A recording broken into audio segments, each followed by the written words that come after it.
ప్రవీణ్ గారు వారి బోధన, వారి యొక్క వి విధానము చాలామందిని ఆకర్షిస్తది. ఎందుకంటే ఒక పొల్లు కూడా తప్పిపోకుండా చాలా ఆహ్, నెమ్మదిగా మాట్లాడతాడు. చాలా ఆకర్షణీయంగా మాట్లాడతాడు. మంచిగా మాట్లాడతాడు.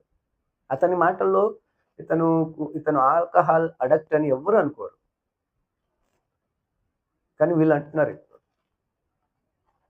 వీళ్ళేమంటున్నారు? తాగి డ్రైవ్ చేసినాడు కాబట్టి చనిపోయాడు అంటున్నారు. ఏ క్రైస్తవుడు ఒప్పుకోడు. ఎందుకంటే తాగి సేవ చేయలేడు ఎవడు కూడా. తాగి తాగుడుకి పడినవాడు ఏదో ఒక రోజు బయట పడతాడు. ఇన్ని సంవత్సరాలు అతను సేవ చేసి ఎవరి కంట్లో పడలేదా? ఇప్పుడు తాగి డ్రైవ్ చేసి చనిపోయాడా? ఇది